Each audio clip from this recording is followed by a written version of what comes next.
Buenas tardes. Good afternoon. Thank you to all my panel colleagues. Aapresid feels really honored to have the opportunity of having these exchanges.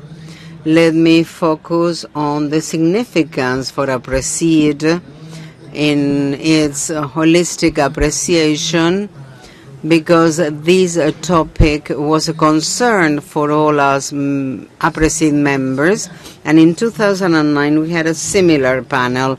The name at that time was The Impact of Agrochemicals on Human Health and the Environment.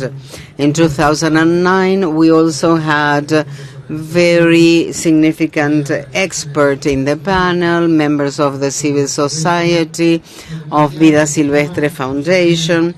The problem at that time was how to understand negative impacts on the environment.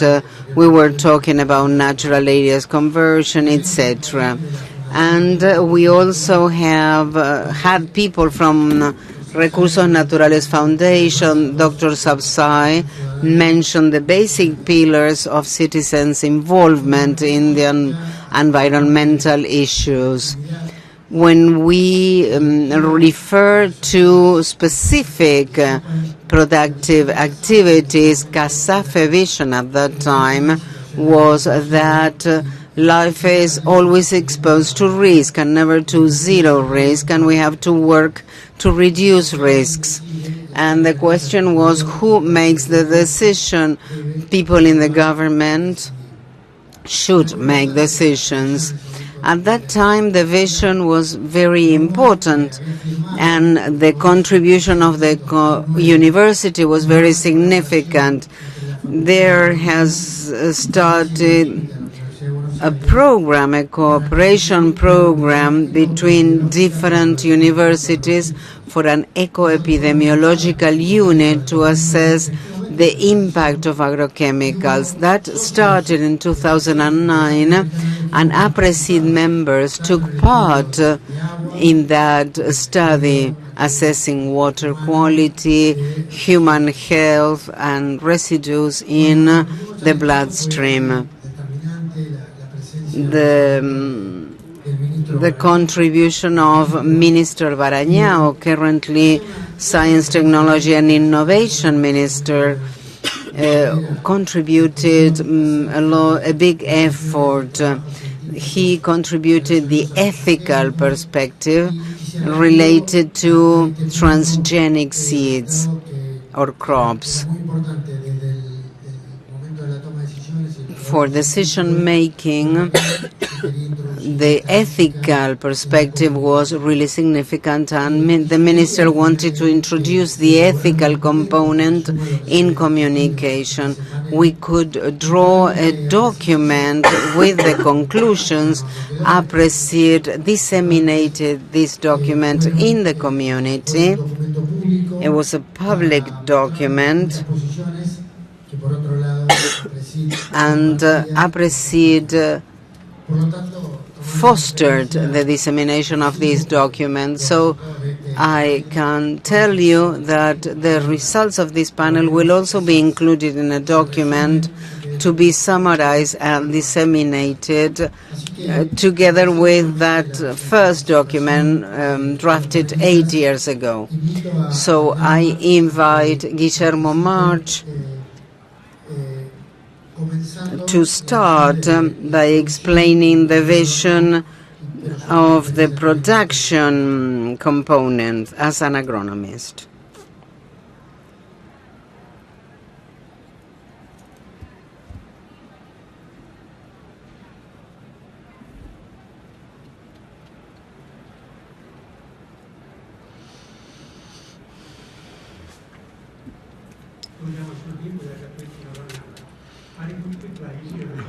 Agriculture and plaguicides, that's my topic. Se escucha re mal. Plaguicides, pesticides are a paradox. We use them to produce food, but we can also have a negative impact on the environment. This question was at the University of Texas, and they found a simple conclusion. They assessed onions and tomatoes and many other fruits and vegetables and rice and corn and soybean that housewives do not buy, but we do in our fields. The conclusion was that in certain crops, yield will be reduced unless we use pesticides. An economist said and gave sound data.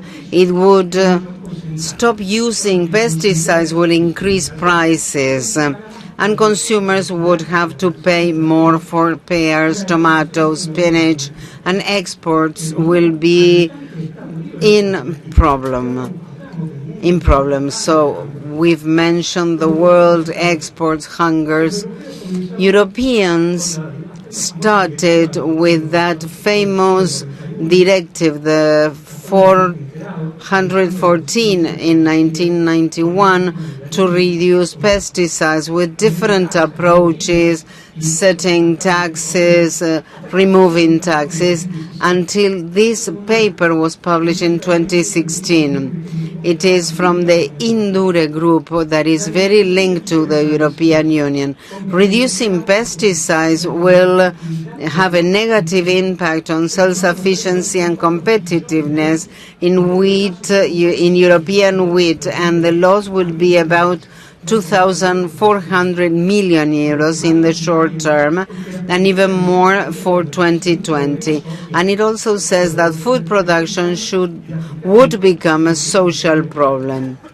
This is what Europeans understood after many years. This is the author, Lamichae. If we use pesticides, Pero ¿cómo usamos los plaguicidas? Está bien. Some of the papers published by the Bonn University, this group by Dr. Hurt, they focus on seeing how management affects production. In Europe, we have the northeast of Europe, 91% are efficient in their management. Denmark, Finland, Germany, but those in the independent community, only 32%. Who are they? Those that were part of the Soviet Union, Uzbekistan, etc. All those countries that were part of the Soviet Union having very old agriculture. The difference is due to the technological gap and the knowledge difference between the regions.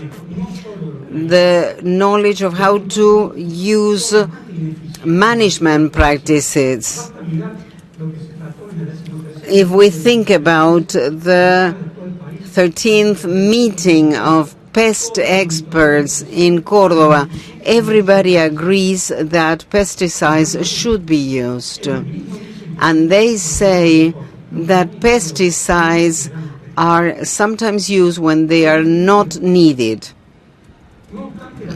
Despite the paradox, this paradox trigger what we call the comprehensive pest management, something that has scientific basis. It was spread into the entire world. It was disseminated. It was understood, heard, but not used. Americans and Europeans have a virtue. They criticize what doesn't work for them. Now, what happened in the European Union? In 2014, you remember that this started in 1991. 2014, all the European Union had to have comprehensive pest management. This failed because it was from the top to the bottom, and it should have been from the bottom up. The farmer does not clearly understand the impact on his profits of this comprehensive pest management. In many cases, there are no efficient alternatives. They subsidize specific techniques without integration. There were different tax systems. Imagine Europe, when one farmer used to pay taxes and another one living across the street did not.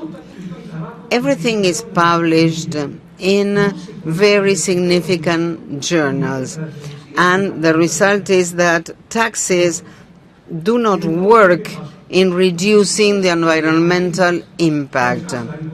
In the United States, the main agencies like the USDA, the EPA, and the FDA committed to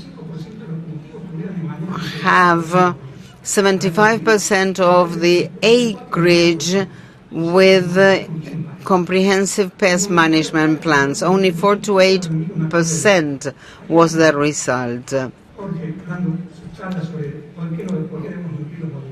We should include monitors, but we should include natural enemies. Monitoring still continues. We still use wide-spectrum pesticides. Pesticides are many times the silver bullet. Americans say this. Farmers resort to pesticides because they are very conventional in their practices. They innovate only when they are forced to. There are no incentives to try alternative practices, and not enough research was done to integrate different techniques by farmers. There are other issues, political issues. When I was reading all this, I was tempted to say any similarity with reality is just fiction. I believe that knowledge should become wisdom. We have enough knowledge. Now we have to keep calm. So this is why I show this sentence. Achilles Guy was part of the faculty at the School of Engineering, and he could make that all engineering schools study this way. Those of us who work in technologies, we have our own culture. So having technologies without technological culture can help us live better but not think better. And man is realized when he thinks better.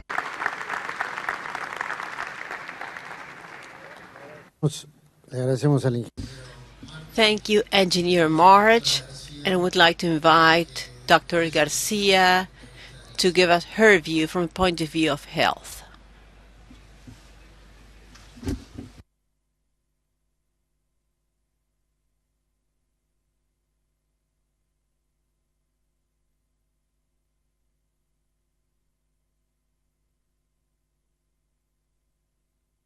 Buenas tardes.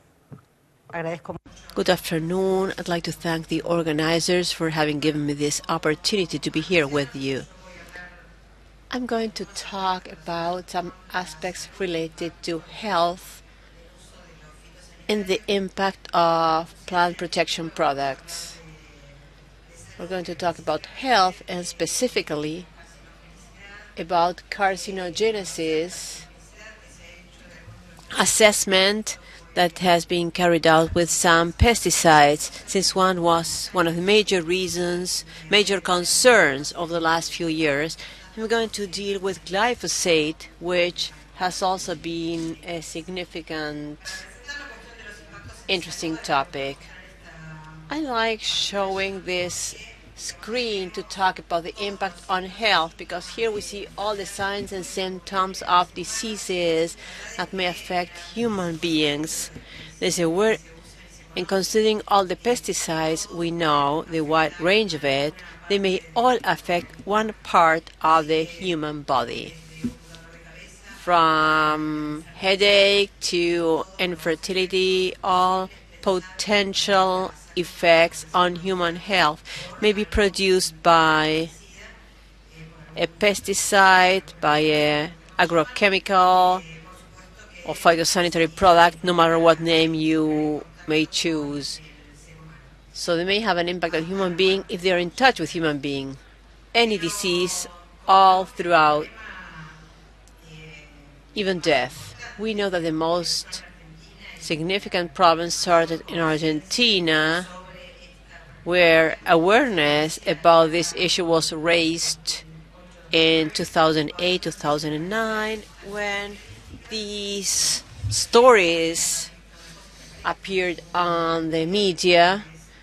One thing is this story on La Capital newspaper, and a different thing is when you see these stories on social media, articles published by NGOs, ecologists, networks.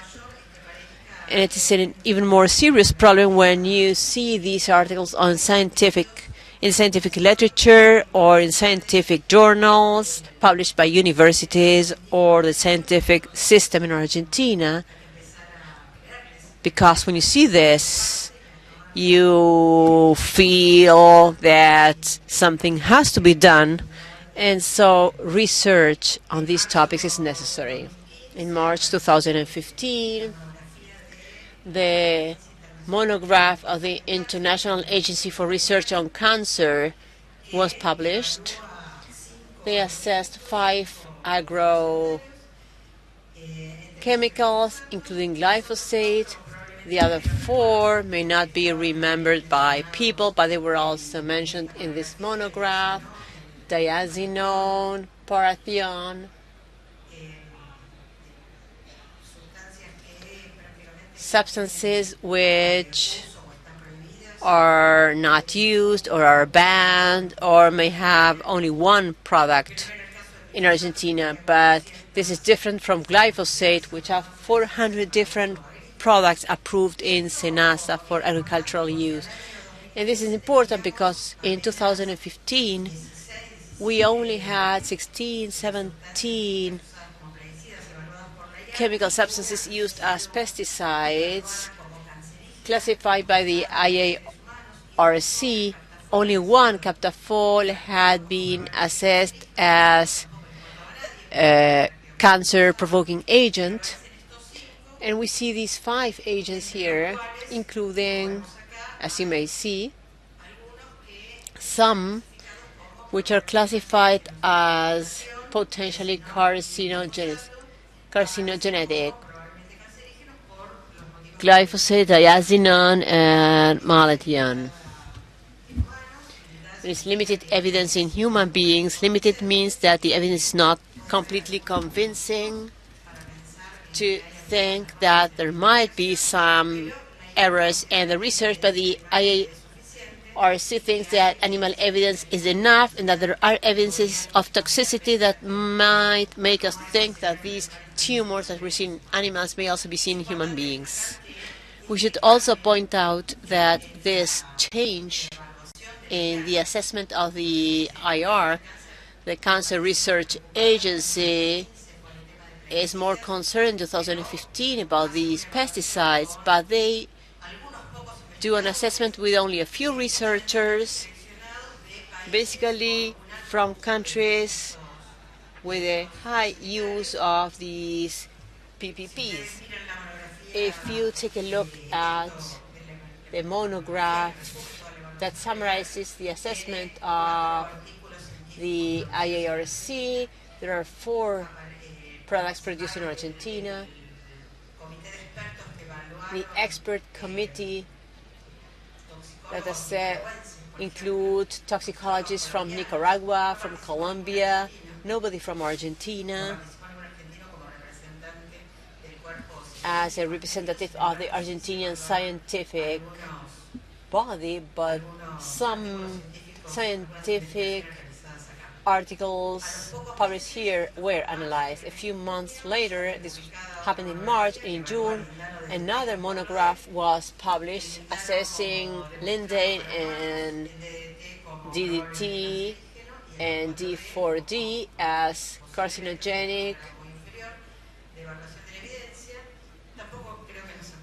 I don't think we remember this either, because neither Linden nor DDT were a concern for us. Some of these pesticides had already been banned or were very rarely used or were not even registered here, but this was different in the case of glyphosate. What was the main concern? Based on this classification, we would have to label the product as potentially carcinogenic. In 2004, the resolution 801 was passed that forces us to use these labels, and the pesticide label has to tell users, consumers, that the product is corrosive in this case, and at the bottom you can see that it may potentially be carcinogenic. So this becomes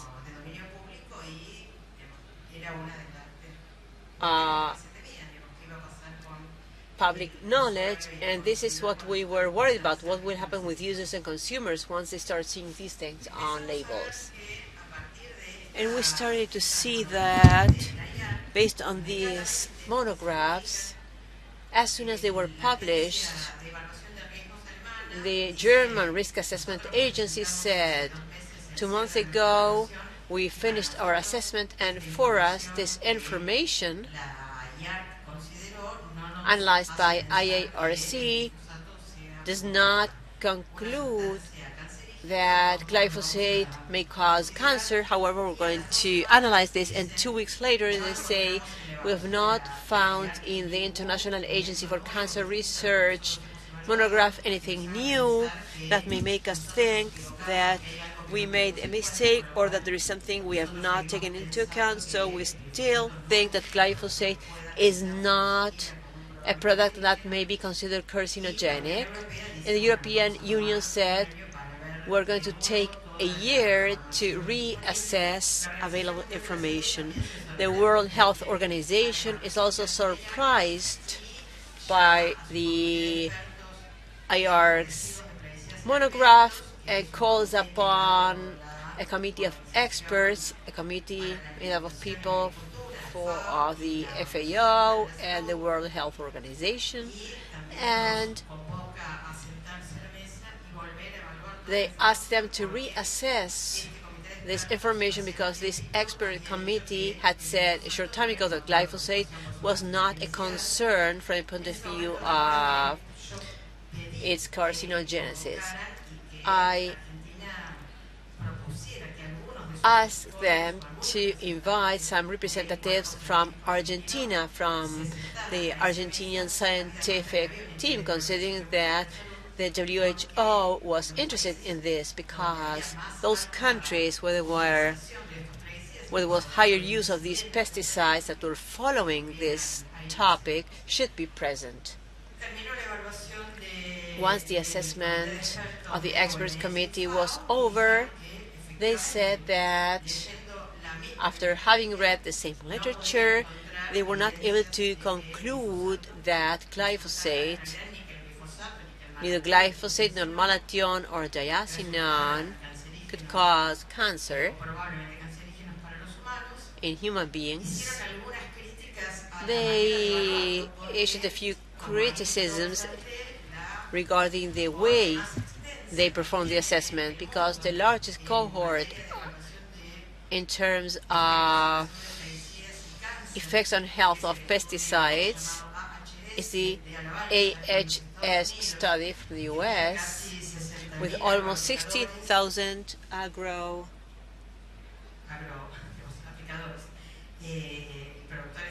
600 agricultural farmers, and lots of people involved.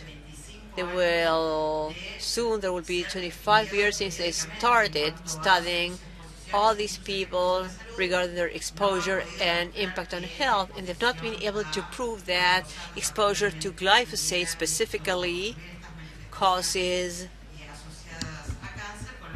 cancer. So the FAO and the WHO said nothing has to be changed regarding what we have been saying so far about the impact of these products in the European Union. After the assessment of the German Federal Agency in March this year, the European Union issued their statement and their scientific assessment of the available information, and they said what you can see on the screen. They said that actually the classification of glyphosate does not have to be changed. Glyphosate is a highly irritating, corrosive product with direct contact, direct exposure, so we still keep these hazards in mind. It is a grade 2 aquatic toxic product, but from a point of view of its impact on causing cancer, nothing should be changed because there are no evidences. We carried out some studies in Argentina. This is up to 2009. This is a study we carried out in 2009, 2010. The line at the bottom is tumors in children, and the line at the top shows evolution of implanted surface, and the two lines at the bottom are cases of cancer in the world and cases of cancer in Argentina, taken from the registry of pediatric tumors. And the lowest line, pediatric tumors in Argentina, we see that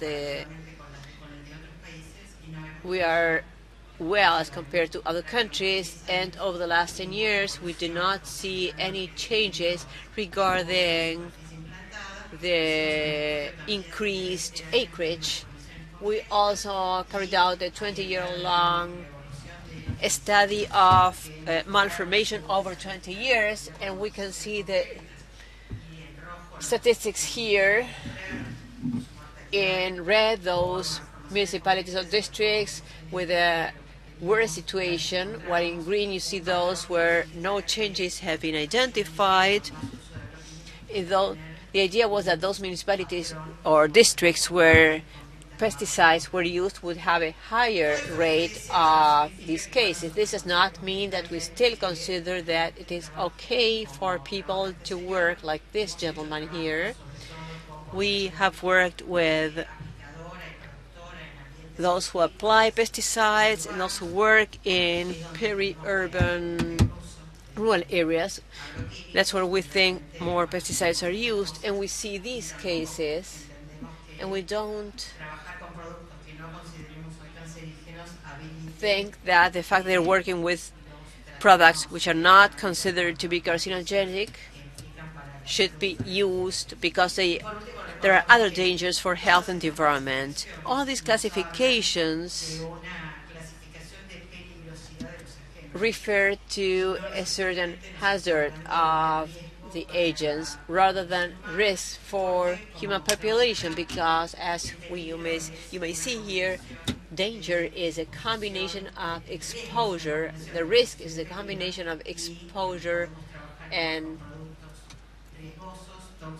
danger, and we can risk with toxic products and carcinogenic products, but if we are able to restrict exposure, we will be able to eliminate the risk.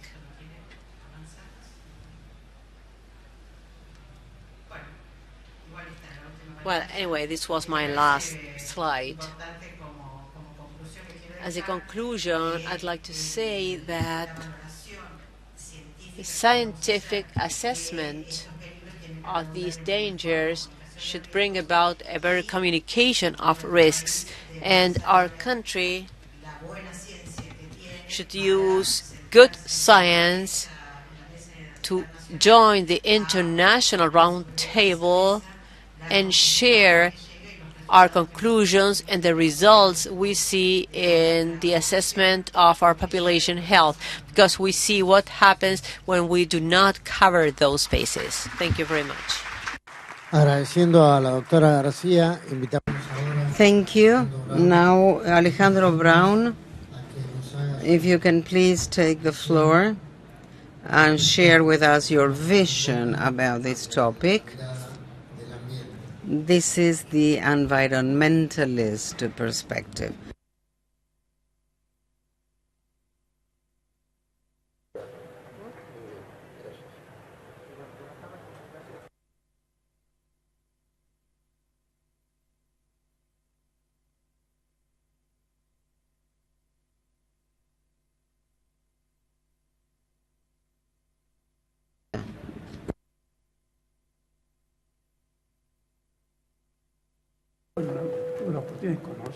Gracias, pensé que iba a ser más cómodo hablar sin el micrófono en la mano, pero parece que no resultó. Bueno, no, simplemente... Contractor. Well, let me simply tell you good afternoon. For someone like me, there are many microphones open, many voices I'm listening. I'm hearing many voices here. I'm sorry about that. Todo puede ser un poco más complicado siempre, ¿no? Bien. As I mentioned, for an ecologist to be here in a farming producer conference is an honor, so I am very grateful to Aapresid. I'm going to get out of the plant protection scheme to focus on two other topics that refer to community and the environment. Let me quickly share with you an experience that we have developed in the northwestern area of Argentina. That's why I'm showing you some mountains in areas so flat as the Pampas. This photograph shows, I hope you can remember this photograph. This is the main message I want you to take home. First, we see a crop area. This is sugarcane.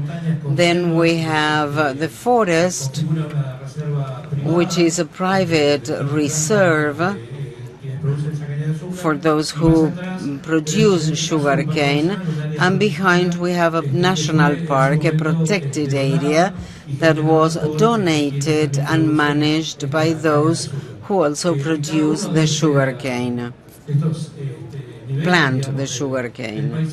If you see these different landscape levels, we can see associated biodiversity linked to the crop. Biodiversity will also imply different species, but the farther we go into the wilder areas, we can find tapirs, pumas, and in more difficult areas, even tigers. This example, no matter the region we have chosen to show it, is something that can be replicated in many other areas under agriculture in our country. This heterogeneity in the environment is sustained by a productive activity like sugarcane crops. It is something that produces money, it is profitable, it reduces the access to natural resources to many rural communities, but it is also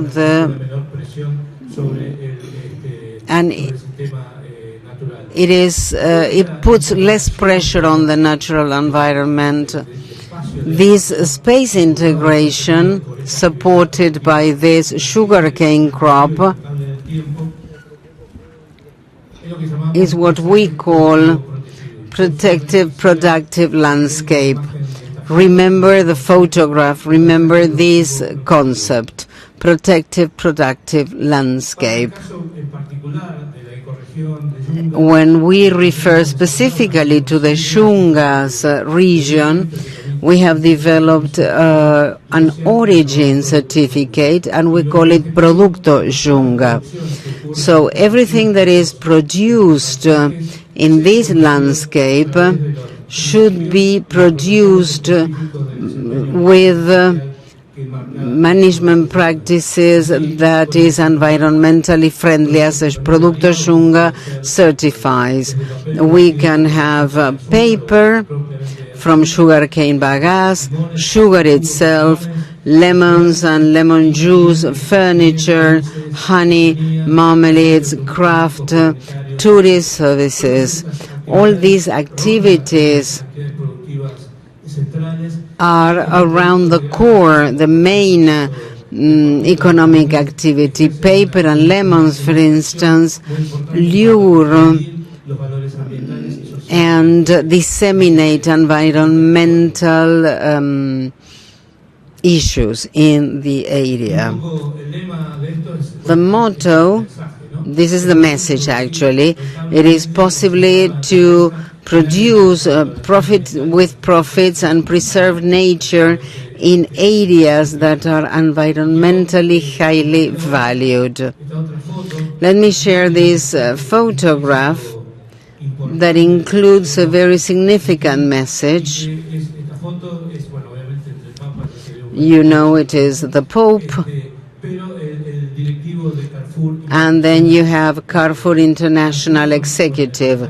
Carrefour and the Vatican had entered into an agreement to foster these escolas ocurrentes, and since the Carrefour knows that the Pope was born in Argentina, and they asked in our country what gift to give the Pope. We've been working with Carrefour for many years, and they thought, what present can we bring to the Pope?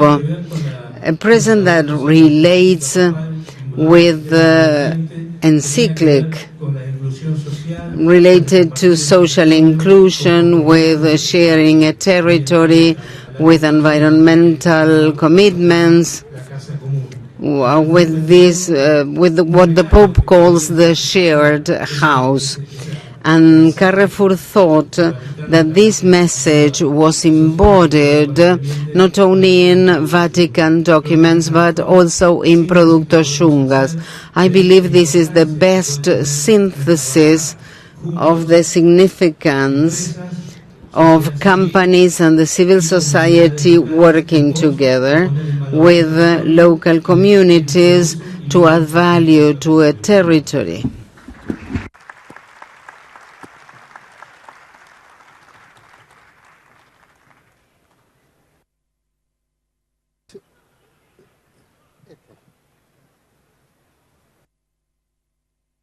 Bueno, agradeciéndole a Alejandro Brown, le paso.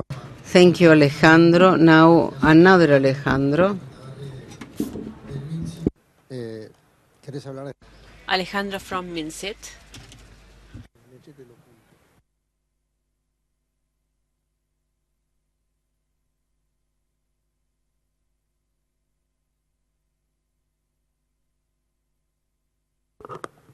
Bueno, buenas tardes. Good afternoon. First of all, I'd like to thank the organizers for having invited me to share this panel with you. I'm very happy to meet old friends here. This is not my first time at Aapresid. And the title of my presentation is The Role of Science to Provide Transparency and Objectivity, Responsibility to Scientists. I wonder who chose this title. I guess it was Cesar. I'm going to make some general comments rather than specific cases which have already been dealt with here. We're living privileged times.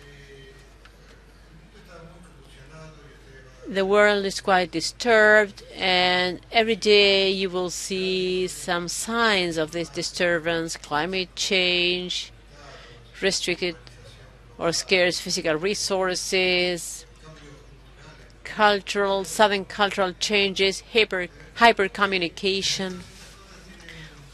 All these things have something in common. Many are independent from our will, but there's a common denominator here, which is population growth. After almost 4 centuries of industrial revolution, we have changed our relationship with nature. From the concept of conquering nature, we switched to conquered nature. This is the first time when a dominant species covers the whole planet. And the question we should ask ourselves is, how have we gotten here and what should we do looking forward? We're here because of our capacity to anticipate, to forecast events. By thinking, this has helped us survive, unlike other species. So knowledge, which is what makes us different, is basically what has taken us here. The question is, if this is the case, can we keep moving without knowledge in the light of the complex situation that we have given rise to? I think the answer is that we cannot go back in time. You cannot go back from knowledge. We cannot go back to previous stages. We need to find a way to rationalize this relationship with sustainability of our planet, social sustainability, and knowledge production. This is a first thing I'd like to point out. And this is the right time to think about it, because we're living a social productive revolution. We're leaving the traditional industry. We're leaving the traditional industrial civilization, and we're now getting into the economy of knowledge. This has changed the relationship between capital, labor, and knowledge, usually towards with a higher weight of knowledge. We're living through a time of transition. We've gone through different transition times. Some were more dramatic than this current transition time. But considering knowledge production and technology, we know, or we may imagine, where transition starts, but it's very difficult to define when this transition will become stable. What will the future world be like? We cannot anticipate what is going to happen more than 2 or 3 years. It's very difficult to imagine what the world will be like in 10 or 20 years, but things are moving and we are on board already.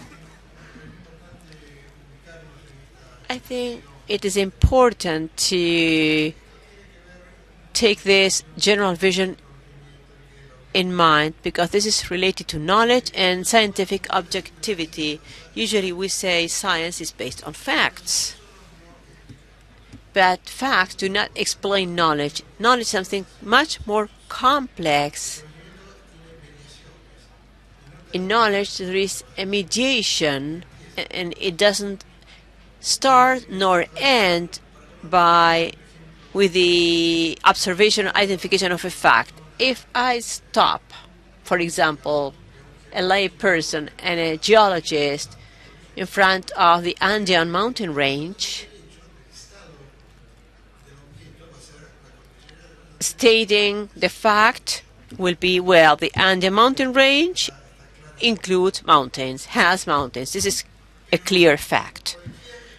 Now, any statement about this fact means prior knowledge. The geologist is going to tell me, well, this is a result of tertiary age, this happened this way or that way, and he will be able to infer some things and to make a statement about it. It is very likely that the layperson will only see mountains of different colors or heights.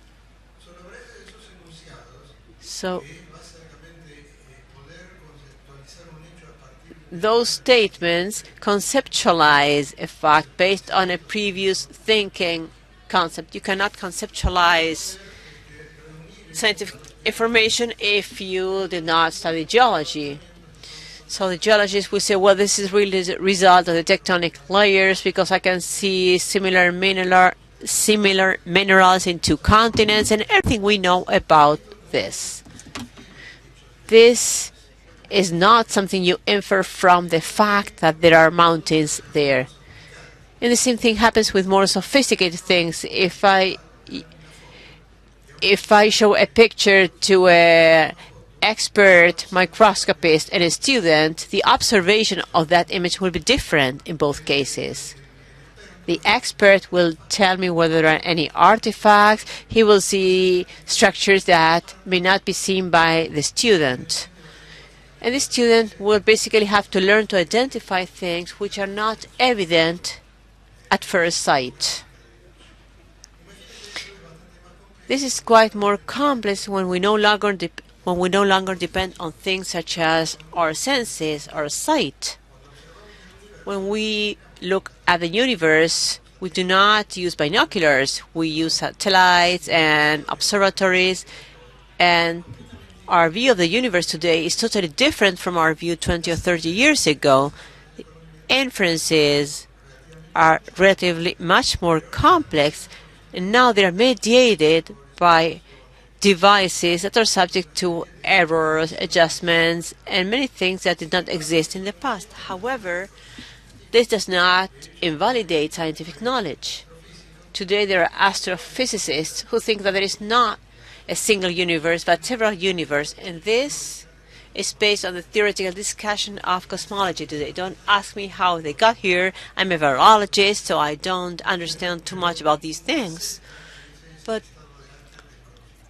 you accept that this is the state of the art of knowledge. But the point is that ordinary people, those who are not familiar with research fields, find many contradictions here. And the reason is that science moves forward based on falsifying statements and theories. Basically, it is a continuous review, supplementary manner, or by rejecting other theories that already existed. So discussion of ideas in science is not something accidental, but it is a core of science. This is why in totalitarian regimes or in extreme religious systems, critical attitude of scientists is not welcome, and we have examples throughout history. It has cost many people their own lives. So our concern today is, considering that knowledge plays a key role today, how does humankind see knowledge production? We may complement knowledge. Some theories are quite resilient. For example, the theory of evolution. We have not changed the basic fundamentals of what Darwin stated 200 years ago. But the theory has been confirmed through new findings, and we know much more about its mechanisms. Darwin stated this without knowing that genes existed, without being able to define genetics. This is continuously questioned. In science, there is no principle of authority. You may start the discussion based on false ideas or revolutionary ideas, ideas that will not affect paradigms, that may supplement paradigms, or that may generate a revolution. Einstein, for example, was an outsider, but he was able to reverse our idea of space and time with the theory of relativity. And something similar happens with quantum physics. These are very specialized fields, but it is very important to talk about this because it reflects the consensus of scientific committees. And this is influenced not only by our individual perception, but also by the social context, scientific fashions, and many other things which are not precisely objective. So we should know that this is continuously evolving. And there is usually disagreement in scientific communities, and this is a way to generate knowledge. Now, this disagreement involves some rules that provide an order to the discussion. This is acquired consensus. There are some paradigms which are usually adopted by more conservative sectors. Others try to question these paradigms, but there are also some discussion rules. Usually when you produce knowledge, that knowledge is assessed by a competitor, and you take this as fair play, and assessment rules are universal. And again, they're based on facts. Facts are the basis for science, but the perception of facts should be taken in a relative manner. Why am I saying this? Because we have to bring to society or explain to society the way in which modern science thinks. We're used to listening to politicians on TV, and this is quite different from an ordered and organized discussion. Could this be transferred to society? It's difficult. It's a matter of long-term education. Today, there are about 8 million researchers all over the world. This has accelerated the feedback loop in science and technology. There is almost a continuous loop. As a result of that, knowledge generation will be amazing in the future. And society has to get used to thinking in this way. In the light of this context, there are basically two extreme positions. There are some serious professional people who question things and say and voice out their concerns. Usually what you see in this group is 2 or 3 alternatives. Either they're based on false cause, correlation, relationship, cause and causality. Cause effect is a different thing. Proving causality is very different than proving causality. I don't want to get into any discussions about transgenics, etc., but there is a lot of confusion here between correlation and causality. And this is said by serious professional people who really believe in this. Obviously, these people has a certain expectation regarding a certain phenomenon.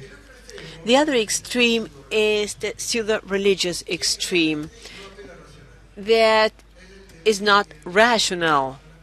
It's those people who believe that things are this way because there is some aspect that confirms that things are this way. It is a bit grotesque to say that if the Gauchito Hill will save me from having a car crash on the road, because I believe that this religious icon, saved me from having a car accident. There are no individual issues here, but no facts are proven here, not based on experience, on experimental methodology. So we've seen this all the time. So in between, there is a wide range of different things, more beliefs, more interests, or less. The issue here is how scientists can communicate what they think. It is very complex. We have to discriminate individual things from institutional attitudes. The world works based on consensus, and of course we have to stick to science as an institution instead of accepting something that is still being debated. Our policy before these debates is to support institutionalized science, then try to find consensus, which is logical, and time will prove what is real and what is not. This is a way to approach science objectivity, which is never 100% objective. Then we have social responsibility. And we have a twofold responsibility. One relates to everything I have said. My responsibility as a researcher, the power that community gives, or the power that lays on a scientist, power given by the community.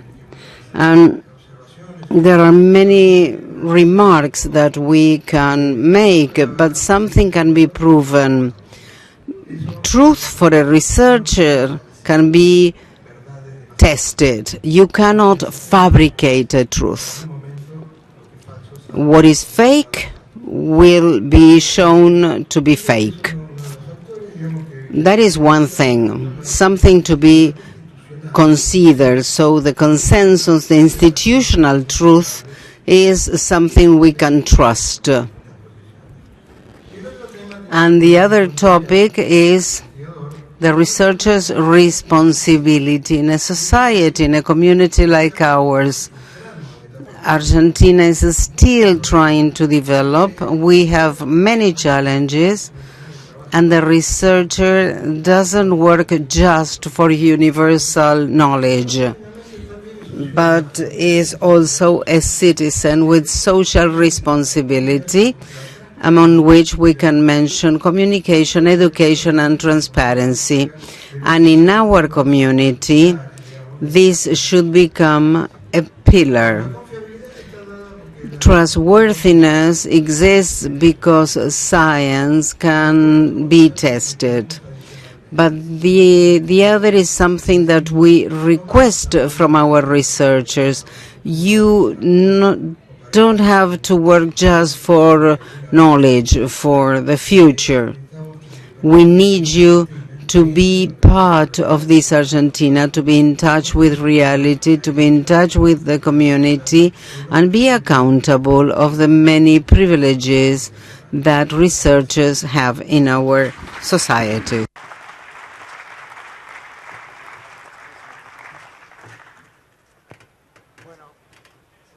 Hola, sí, muchas gracias. Thank you very much. We have practically no time left. There is just one question. What is your opinion about peri-urban spraying of pesticides? Of course, you can base your answer on your expertise. But considering the restrictions that are applicable, what do you think about peri-urban spraying of pesticides? It's the only question. If there is another question, you can raise your hand. But this is the only question. ¿Quiere contestar alguno a esta primera pregunta?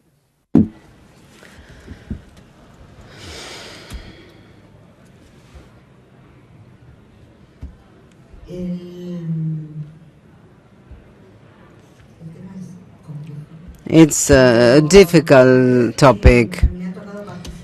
I was part in province of Buenos Aires in the drafting of a regulation to limit applications in peri-urban areas. I think the resolution is not yet in force, and we gave different talks in different parts of the province. We tried to put some order in different municipal regulations, and what we saw is that it is very difficult to implement a limitation like this. We were concerned about how to fix the limits of urban areas, to define what is urban, what is peri-urban. and we've seen application issues. We've seen air spraying on schools when children were playing in the yards. So the main concern is how to set the distances. In certain areas 1,500 meters, in others 500, in other 10 meters. And all the distances are arbitrary in nature. We've seen different research, different studies in Córdoba, conducted by INTA, by other municipalities, assessing the drift in air and land applications.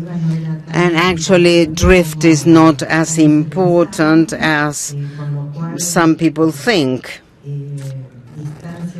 Therefore, 1,500 meters or even 500 meters, in some cases, could be too much. I talk about on behalf of myself, but I've been part of different groups in different provinces. I'm a toxicologist. I was part of a group in the Toxicology Association. I believe peri-urban applications should be ruled by good application practices. They should be limited to highly toxic products. By that I mean proven toxicity, both acute and chronic toxicity. But they should also be supported by a proper scientific assessment. When we say that health risks are associated not only to the risk but also to exposure, we have to clearly assess that exposure risk. So drift studies should take into account different application modalities and understand where these products may be in contact with human beings. So I believe that there should be regulations.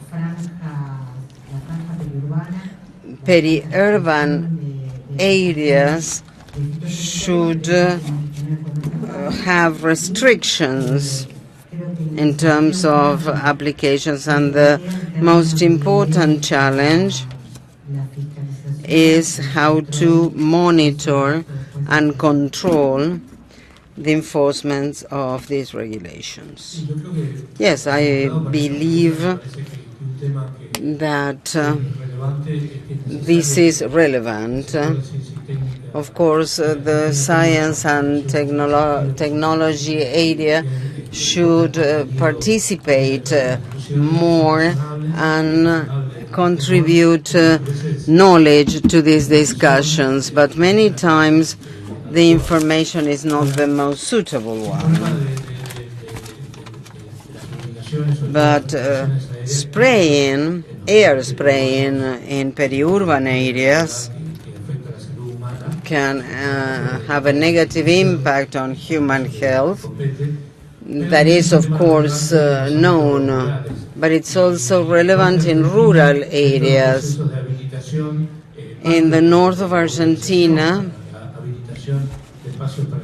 when you open spaces to intensive agriculture, the Certification includes the existence of natural environments. Therefore, the improper use of agrochemicals ends up being a mechanism that in the mid and short or long term reduce wildlife that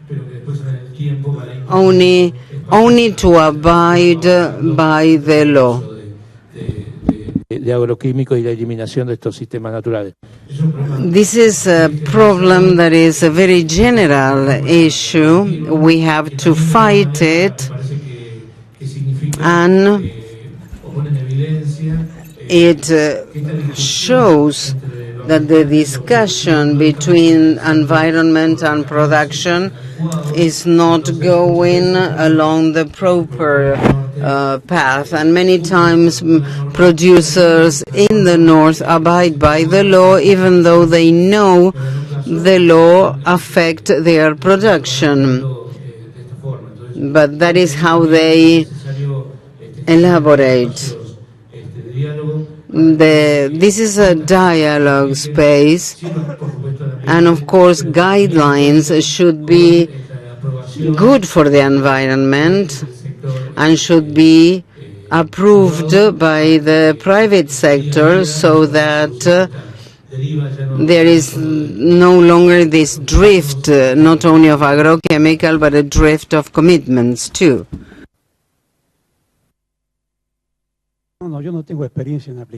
I have no experience in peri-urban applications, but let me tell you something about urban applications. Do you remember the mathematical rule that we studied in primary school? If you think about 25% of soybean, you use a number of milliliters to kill the pest in a certain surface. You have it in the label. For 100 square meters, you have another amount. Now we use 30 to 40 times more in the cities than in the field. And in the house, when we try to disinfect the house, we're using more chemicals than the ones we use in the field. And 22% of housewives or households actually use these products every 2 weeks. So I am also concerned about urban applications. We have to check the federal statistics on intoxications. Rural pesticides are below urban intoxications. Do you wash your hands, use gloves, or wear a mask when you use when you spray an insecticide at home? And these insecticides are fixed to the floors and the walls and the carpets a year and a half after they were applied. So just imagine what happens if you use them every 2 weeks. So we have to educate, and we have to educate everybody, all the consumers. And I should add that there is misleading advertising. You may all have the image of a housewife running after an insect and using a pesticide, trying to kill a cockroach. But our main conclusion about this is something we discussed this morning during our workshop. We need regulation in Argentina. The rules are not met. Regulations are not enforced. We know that pesticides have to be used within certain limits in a certain way. Now, if you're going to use them just in case with a dose or rate that is 5 times higher, then you know the consequences are going to be. Well, we are late. At least we were able to answer one question. If I may, I'm going to briefly summarize the most important items there was agreement on. Knowledge was pointed out as a key way to use pesticides correctly. Education plays a key role. Communication is very important, even communication of information that shows the results in the field of human health. Results are not as scary as people perceive them to be. And Aapresid's vision of sustainable production tells us that we can have the Pampean grasslands, and this is the situation of many farmers who are present here. Public and private sector interaction is necessary in order to conceptualize these things and this knowledge. This is why I wanted the members of this panel to share their view, their thoughts with us, to see how we can generate that temporary consensus among all of us from the point of view of human health, protection, and the environment, always based on good practices. I'd like to thank you all for having been with us. I'd like to thank the members of the panel for their generosity and for sharing their vision with us. And let's have a strong round of applause for our speakers.